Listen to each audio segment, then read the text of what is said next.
Hi, welcome to another module of our HSA 6930 Healthcare or Human Resources for Healthcare Organizations. So this week's module, we were looking at collective bargaining and different aspects of employment law related to collective bargaining. And so I am not, this module really isn't going to be, or this video, I should say, isn't going to be about collective bargaining specifically, but a little bit of a look into some of the different roles that human resources plays. And from my experience, how I see that playing into how organizations can either flourish in a collective bargaining or unionized environment, or potentially avoid needing a collective bargaining or unionized environment. And so I'll just say that, certainly in my experience, I don't have a lot of experience working in union environments. I have throughout my career worked in industries and for companies that did not have a lot of collective bargaining. I did work for a couple of companies where we had a couple of contracts, but they were not large contracts, and they were well managed. And I was not personally involved in the management of those contracts. Um, but I think that certainly you can have a harmonious, successful work environment, either with unions or without unions. Like I said, I've had the opportunity to work only in non-union situations and find that it's really important that leadership take an approach of being very open to the concerns and complaints of employees. And so today, as we talk about some of the roles in human resources, I'm going to spend a little bit of time talking about just the role of employee champion or advocate, and that how handling employee relations from a perspective of like transparency and openness can really help potentially to avoid the need for union contracts. Not that I'm suggesting that union contracts are a bad thing, just saying that maybe there can be a more direct employee employer relationship without the need for the collective bargaining. Okay, so with that in mind, wanted to show you, have mentioned several times that one of my major influences is Dave Ulrich, Dr. David Ulrich, who is a professor at University of Michigan, Ross School of Business, and has been one of the formulative voices uh, in the profession of human resource management over the last 20, probably 30 years. So this is his model, the Ulrich model of roles in human resources. And what you'll see here, classic 2x2, right? Where, if you are on an axis of thinking about timing, right? Is the temporal axis of like, are we talking about the day-to-day present operations of human resources? Or are we talking about the strategic, future, forward-facing planning aspects of human resources? And then on the axis of, are we talking about people or are we talking about processes? And so with that, you'll see, starting in that top left corner, if we are future focused and process driven, that's that strategic partner role that HR plays. So, HR planning, partnering to the business line, really thinking about the culture, the brand, um, really, looking at somewhat aspirational. Where do we want to be tomorrow? What's our plan for our employment brand? What's the employee value proposition? Really future facing, visionary, strategic partner. If we stay in that strategic future facing, but move over to more of the people um, focus from process to people, then we're thinking about that change agent role. So now we're thinking about staffing. Do we have the right people? Do we need to hire to fill some roles? Do we need to design new roles? So that staffing, org design, performance measurement, right? Are we measuring the things that are going to bring us success as an organization? Are we holding people accountable to the right behaviors? Really this is in the people enablement, right? Thinking about how do we help people become what they need to be for the future of the organization. So if we have future facing strategic, process side is where do we want to be, who do we want to be, what's the future value proposition, and the people side of things, like what do we need to do to enable the people to help us get there and to live in that future world.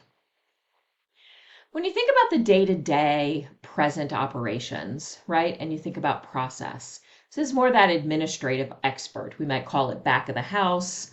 We think about compensation, benefits, the HRIS system, HR compliance, right, just making sure that we're doing the right things, dotting all the I's, crossing all the T's. Real low tolerance for any kind of mistakes here, right? Like you can't I always talk about like, payroll. And if human resources is responsible for payroll, if you're running payroll at even a 99.3% accuracy rate, you got 0.7% of the time you're getting people's pay wrong. That's not okay. It's never okay to get people's pay wrong, right? So we're human, mistakes can happen.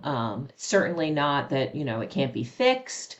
We obviously respond really quickly, fix it really quickly, but there's just a real low tolerance for mistakes in this day-to-day present operations when it comes to process. And then if you stay in that day-to-day present operations, but you move to a people focus, then you're, an employee champion.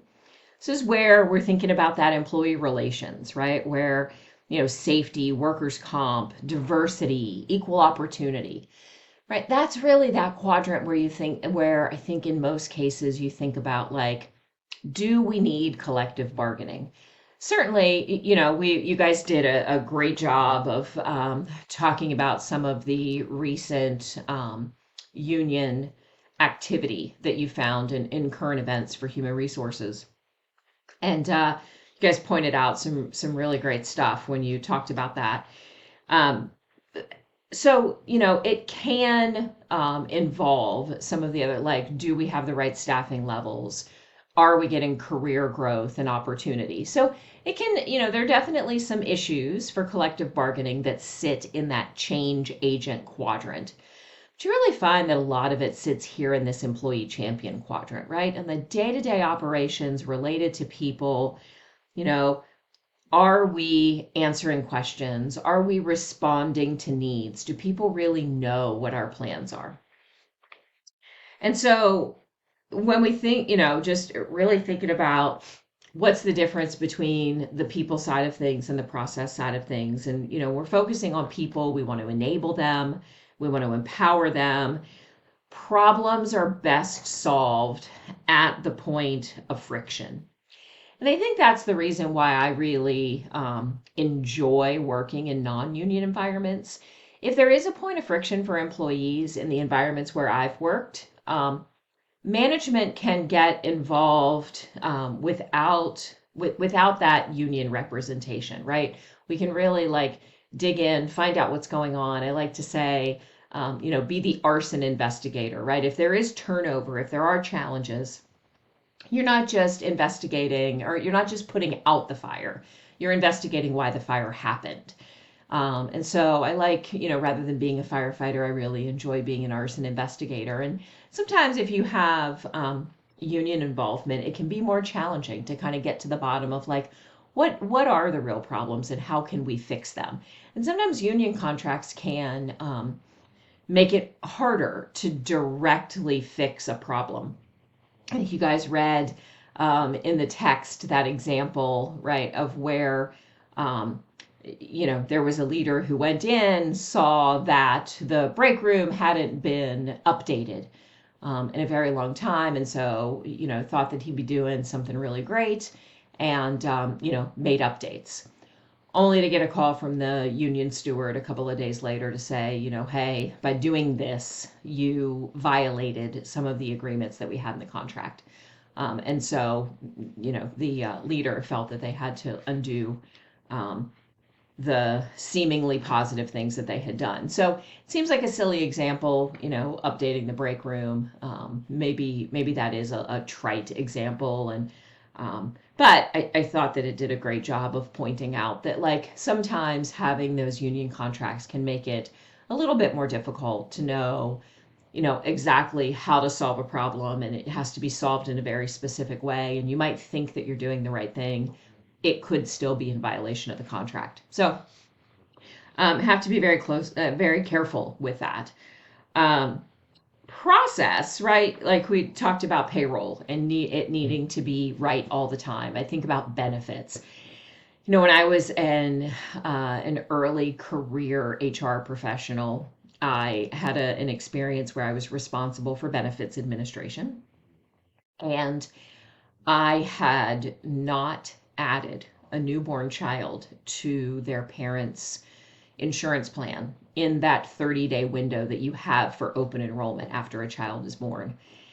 And the result of that is that child did not have health care insurance for the first year of their life for that reason, because of my mistake. And so that made a huge impact on me. And I, have not made such mistakes again. But, having great processes and having really great people in those administrative roles in HR is critically important, because you want to ensure consistency and scalability. And you want to have, like, really strong policies and procedures. You also want them to be flexible enough that you can, I like to say that policies are the starting point of the negotiation. If we know where to start on the negotiation, we can usually work out anything. But the policy is a great place to start, as far as, like, okay, this is how we would normally do it.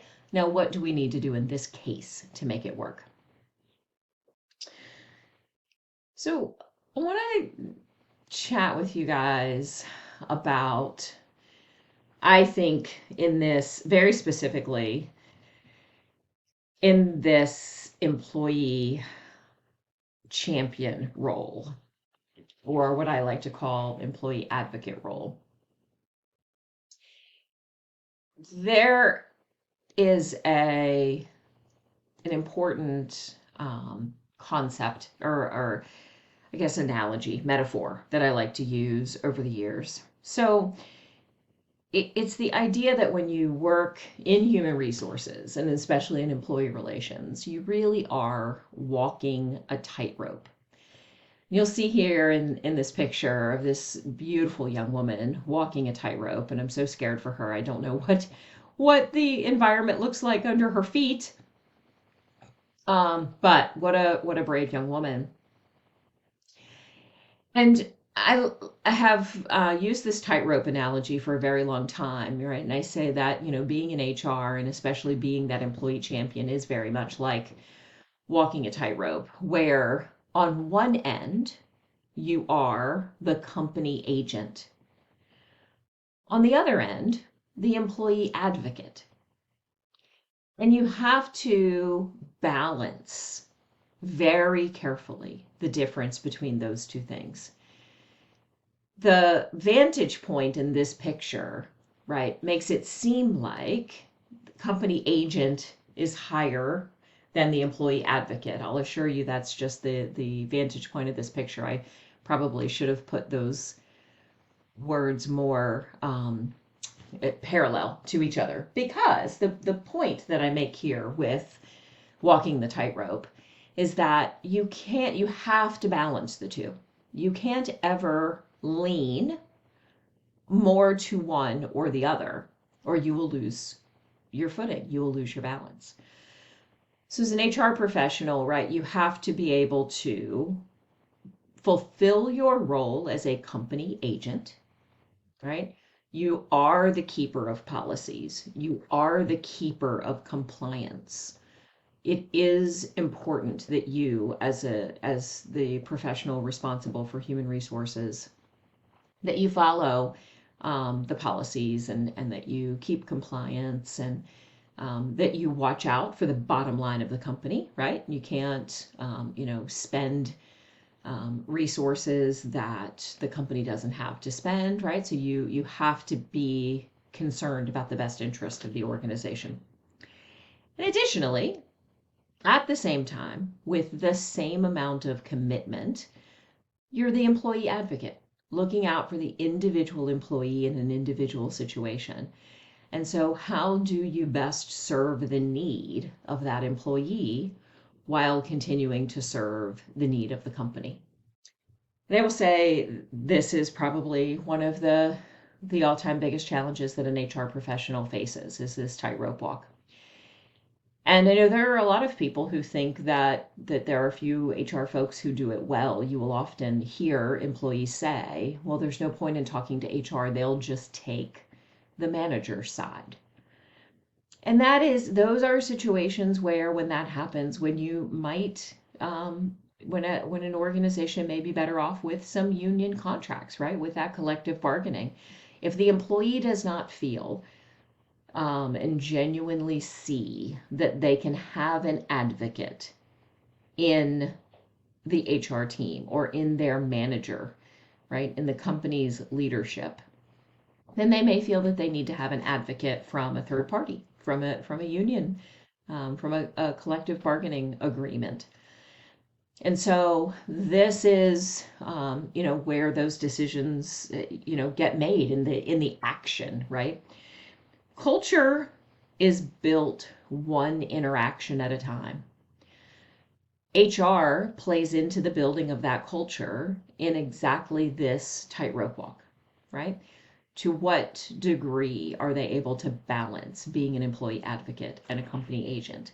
And those actions that they take build that culture and help to define whether or not employees feel that they are truly working in a culture where their needs are taken into consideration. Employee relations is the act of building that culture, right? One employee concern at a time. And so that's where it's really determined whether or not employees feel that they are valued, and that their voice means something, right? And that there's real psychological safety. So I'd love for you to consider, as you think about the roles of human resources, think about that Ulrich model, and the different roles that are played, and think about this tightrope walk. And so the next time that you feel that you may have a concern, and want to bring it to someone's attention, I hope that you are working for a company where you have a member of the HR team that you feel manages this tightrope walk carefully and in a way that will most benefit the both parties, right? The equal benefit, balanced benefit. All right. So wanted to share with you, this is a quote that I am sure many of you have heard several times. I'm sure this is not a new quote for you at all. It's a very common Maya Angelou quote, but I think that it was fitting to wrap up today's video. I've learned that people may forget what you've said, people may forget what you did, but they will never forget the way you made them feel. And that is really the role of HR in employee relations, right? Employees may forget the policy, they may forget what we've asked them to do, but they're not going to quickly forget how they've been made to feel. So if the HR team can help to make people, individuals on the team, feel valued and feel that they are getting a fair return for their effort, then I think it's likely you have a harmonious work culture. If employees do not feel that they're valued, if they don't feel that they're heard, if they do not feel that they're getting a fair return for the effort that they put in, then it could be a rocky ride. Um, but I hope that you are enjoying this class. I know that we only have just a short time left together. And so as we begin to wrap things up and as you write your final paper, I look forward to reading them all. You guys are doing a phenomenal job in the discussion threads and with your papers. And so thank you for that. But all right, thank you.